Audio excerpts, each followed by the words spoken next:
बहुत बहुत धन्यवाद। धन्यवाद माननीय सदस्य। माननीय सदस्य Shri GK. Padvi ji.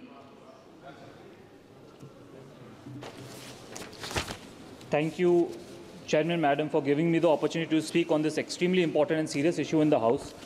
I stand in this House today to express my deep concerns regarding the Disaster Management Bill 2024.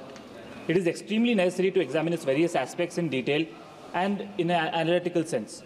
I will present each aspect of the bill in detail so that it becomes clear why this bill poses a significant challenge to the country's disaster management framework. Firstly, I would want to ask the government and the concerned minister for carefully explaining the legislative intent of bringing this bill. It is not enough to just introduce the bill. It is not enough to just mention the statement of objects and reasons of the bill. I would like to know whether are you trying to resolve some conflict? Are you trying to follow some honorable Supreme Court orders? Are you trying to resolve some pending court cases? I think that should be there in the introduction of the bill, or at least in the reply. And Chairman Madam, I'm not going to beat around the bush.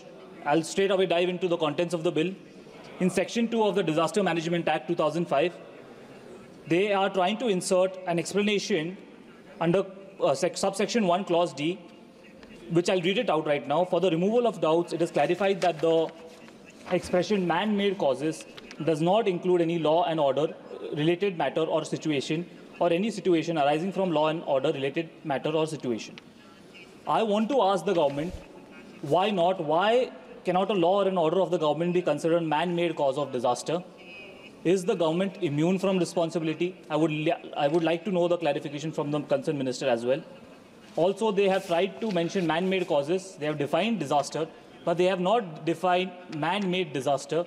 I think it is very important because, as you might be seeing, that we have had n number of railway accidents. We have had bridges collapse in this country. We have had forest areas being converted into non-forest areas and used for non-forest activities. I think that's a very big disaster, and therefore we need to name it as Modi-made disaster. a man-made disaster. So I request the government to definitely look into this, and I think that word should be inserted inside this. I would also want to ask the government that they have mentioned the word climate just once in the bill. They have not mentioned climate change at all. I want to ask the government whether they are interested in introducing the definition of the word climate change in the bill, or are they refraining to accept that there is no climate change. Also, I would like to mention that they are trying to insert a clause DA, which is talking about disaster database.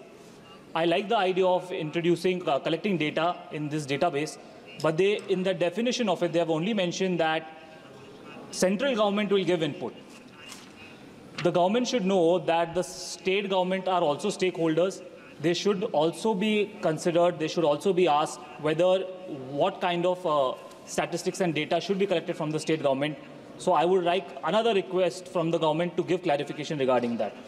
In clause GC, they have defined the word hazard.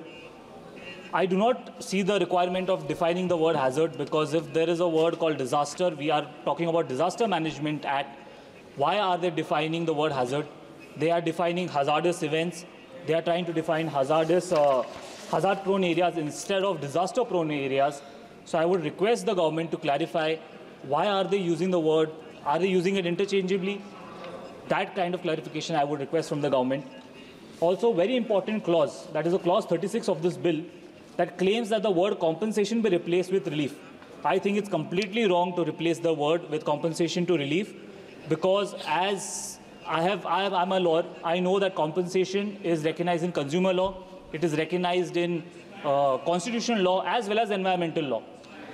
It is a legal right. Even if the government doesn't accept it, it is at least deemed to be a legal right. So they should accept the word compensation as and how it exists, because compensation is given as a remedial measure when a fundamental right is violated. I would like to mention a case of MC Mehta case, which is AIR 1996 SC 711. The Honorable Supreme Court had held that they have the power under Article 32 to award compensation to the victims of pollution. Compensation, I like to define the word compensation here. Compensation is social insurance. It is a welfare measure by the government. It is a government obligation to protect its citizens. By making it, that you're replacing the word compensation to relief, the government is saying that it cannot be claimed as a legal right, and relief becomes a discretionary option. as per the whims of the central government. It cannot be claimed in court, and therefore relief is only obligatory and not extended as a legal right. Also, Chairman, Madam, I would like to mention that since other MPs are present here from the government as well as the opposition, the Member of Parliament has absolute no say in this decision-making process. They are not in any of the committees. They are not in the response team. It is very well said that, yes, they are trying to introduce Section 41A in the bill, which is talking about Urban Disaster Management Authority. I welcome that move. Again, there is no Member of Parliament has no role in it. So I would request the government to at least give a certain role to a Member of Parliament in this bill. It is urgent necessity, because when the problems do arise, people come to us. And we are also stakeholders in the decision-making process. Madam, I would request you to give me some more time. Speaker, sir, had said 3-4 days ago that if you're talking genuinely about the bill, if you're talking genuinely about the bill, you should be given extra 5 minutes. Speaker, sir, had said that. So just kindly give me those 5 more minutes. Okay, I'll just try to wrap it up as soon as possible. As other members have also mentioned about the over-centralization. It's not just centralization, it's over-centralization. The central government is trying to absorb all the powers within themselves and trying to take away the powers from the state governments. I would like to give an example that when the Imphan cyclone did occur, the states of West Bengal and Odisha played a crucial role in disaster management. So I think that they definitely the role of the state government should be taken into consideration. Also, I would like to talk about the complexity in emerging financial. Ma'am, I'll just complete in 1 minute, just suggestions. Last line. I will not talk about the other parts of the bill. I would request the government that they take help of advanced technology with ISRO, Indian Meteorological Department, National Remote Sensing Agency. For research and development, I would request that AI, remote sensing and big data analytics to be considered. And when you're talking about rehabilitation, there should be a clause for psychological rehabilitation of the victims of the national disaster. And definitely, I think this bill, they are talking about preparedness in the bill, but they're not prepared to execute this bill. So I think they should reconsider the whole contents of the bill and reintroduce it again. माननीय सदस्य मियां अल्ताफ जी। बहुत बहुत शुक्रिया।